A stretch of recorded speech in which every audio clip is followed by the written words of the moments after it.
Greetings friends and fans of YouTube, it is nice to see you all again and welcome to another review video. So this is the second of what I'm dubbing as the lockdown reviews, as it's the second week of England's lockdown and of course it's the second review of the 5. So the vote was cast last Friday, it's been open over the course of the week, it was closed this Friday and there was only one vote on it on my Instagram and it was for this. So let's get into some information, shall we? So this is my 2019 Gibson Flying V USA B-2. Again, this was one that I acquired from my good friend Andrew Wordsworth of Blame the Sacred, and this one actually has had some use in a music video. So in their song 6 Shots of Hate, which I will leave a link for in the description, Andy's bandmate Chris uses this guitar in that video. So as you can appreciate, there's a little bit of use on it, there's some dings, but it just adds to the character of the guitar, and yeah, it's my first Gibson. I don't know whether or not it'll be my last, but it's certainly a player. So let's get into some information about the specs. So the body and neck are set in mahogany. We have a rosewood board with cryogenically treated frets, 22 fretboard as well, nice and jumbo. We have 1 volume, 1 tone, 3-way switch, and the Dirty Fingers humbucker set, which is an unbelievable set of pickups for this kind of guitar. Now, as you can see, it's got a half scratch plate as opposed to a full one like on a traditional Flying V. Gibson's 3 above 3 below headstock with Grover USA tuners, and I've got a set of strap locks on it as well just to try and keep it a bit more secure, but the guitar in itself is balanced. There's no neck dive, it's just lovely and balanced.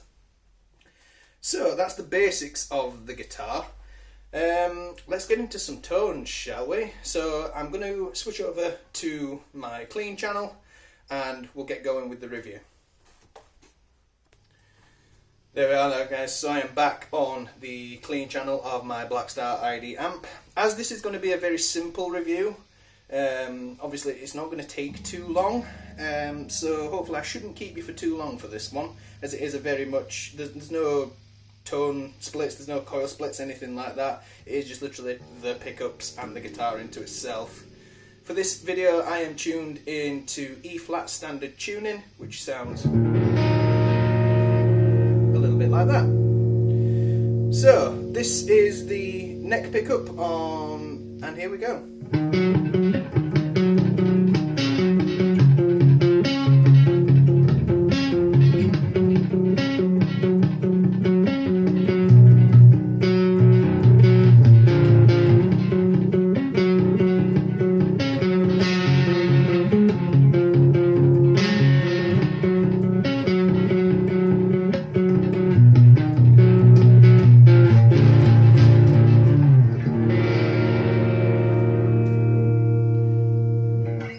So as you can hear, it's quite a bass-rich pickup, which it is. There is a lot of low end in the neck pickup, but it's very clear. It's a little bit driven, not too much to the point where it's causing unnecessary gain, but definitely got a much snarlier sound than some neck pickups. And just for the leads,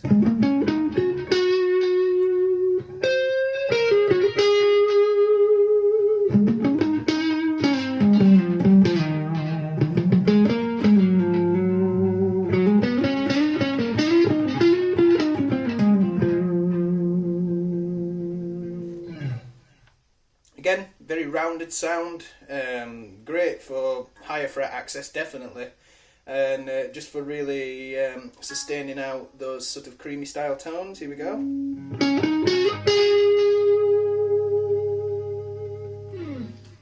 sustain out really nice, and they catch all the pick attack as well, so it's definitely a clear set. For those that don't know, Dirty Finger pickups are extremely high output pickups in Gibson's line. They're basically the quintessential like rock and metal pickup in Gibson's line. But yeah, I really like how that sounds. So let's get over to the split position now, which is the two pickups.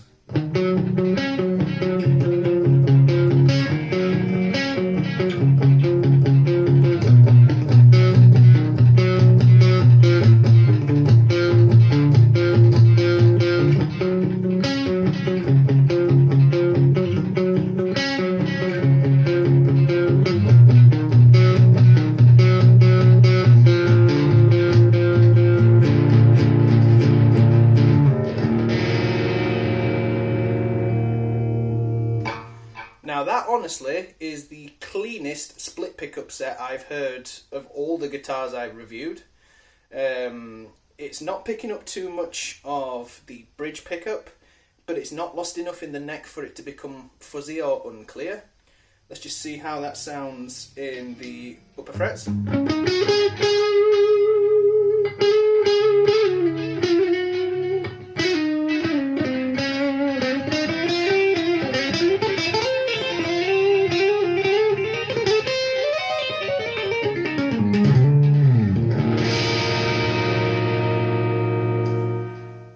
When you fully chord it up there that you start to get the bite from the bridge pickup, which, yeah, as I said in the last video, that Flying V Washburn is one of, if not the best Flying V I've played, and I always said that I wanted to try and capture the mojo of a Gibson without actually owning one. But I understand why people like Gibson guitars, because they are great players. They're built brilliantly. The electronics are fantastic and second to none sometimes. And they really do and have stand the test of time. So, last pickup is the bridge, which is the higher output of the two, and here we go.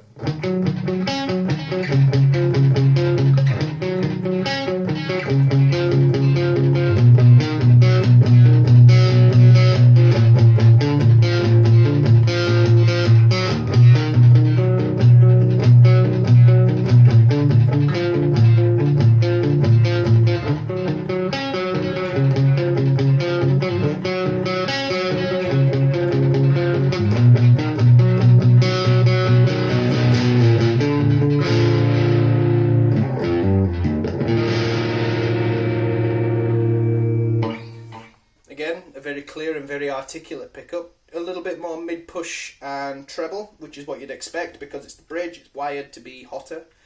And just for the upper fret and lead styles.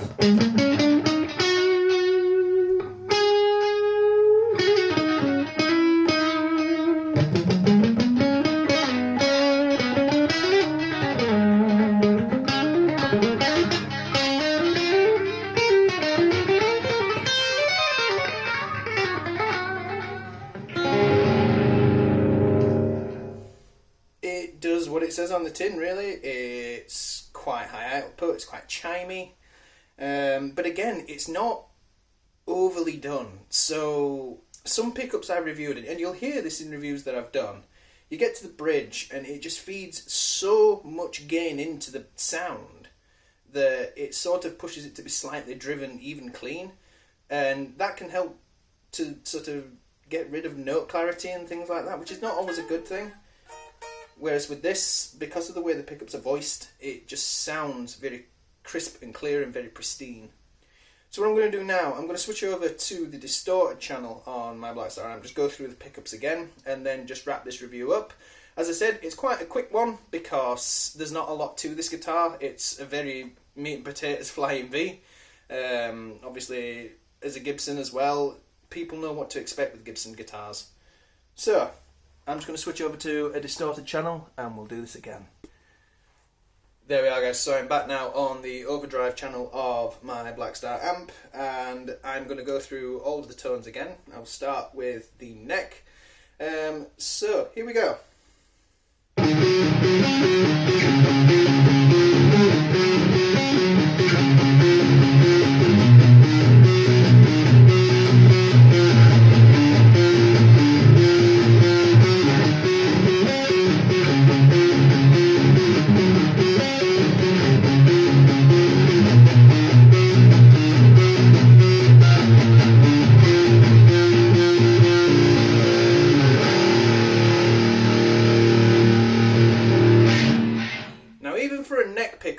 distortion, that is very, very clear.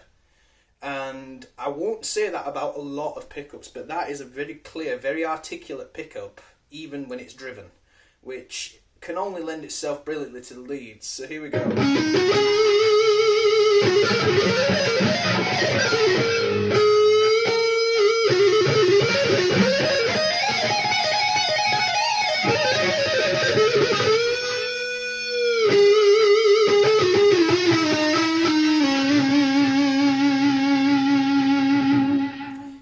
That's just got so much grunt to it, hasn't it?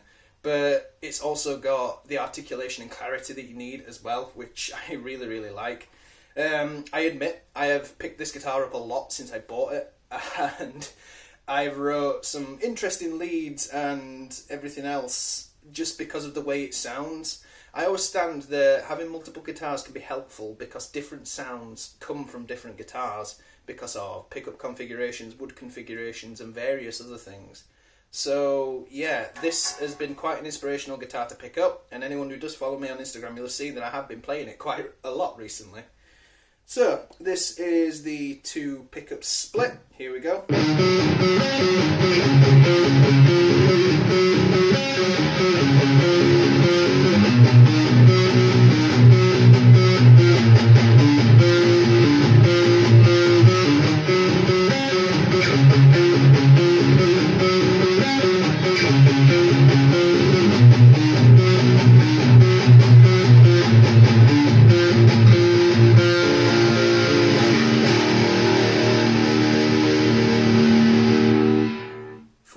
But not unusable by any stretch of the imagination. Again, a very, very clear and articulate tone, despite it being the 2 pickup split. And you do start to get some of the bleed coming from the bridge pickup, which obviously adds to the grunt and the hotness. So we'll just see how it sounds in the leads.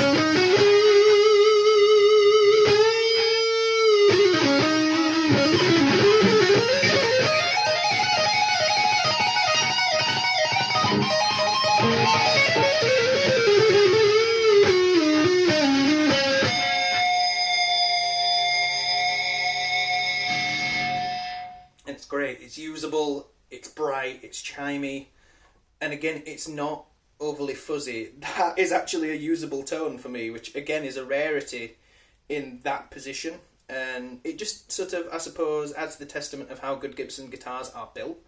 And again, this is a USA Flying V. It's not like an Epiphone import line or anything like that. It's a genuine Gibson USA. And I can understand why people like Gibsons and the pedigree behind them, especially now I own one. But I think what really does it for me with this guitar is its neck. It's a mahogany neck, but it's thin taper, so it's quite a fast playing neck and great for riffing. Because of the satin finish, it just glides beautifully. So last position then is the bridge, and here we go.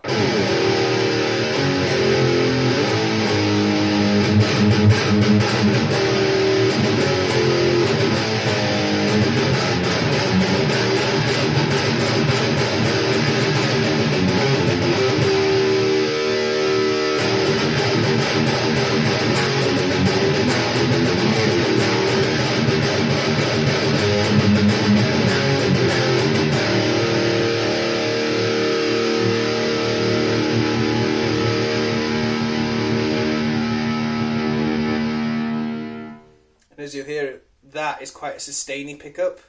I am blessed now that a lot of my guitars are a bit more mid to high end, and you can tell a bit of a difference. Don't get me wrong, I love some entry level guitars, like the Jackson 7 string that I reviewed. It was one of the best entry model 7 strings I've ever played, and sometimes you can't beat the feel of something like that, but you can also tell when you're playing a more premium instrument.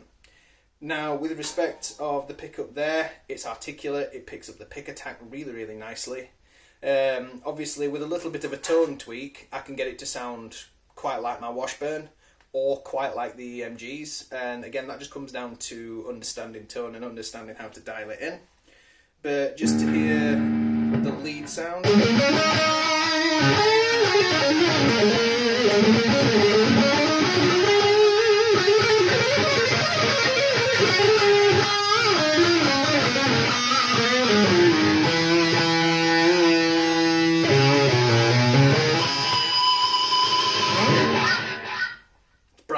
punchy. You can get the squeals out of it if you need to,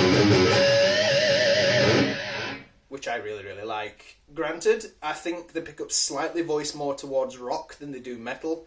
Not quite as high output in the mids and treble as they might need to be metal pickups.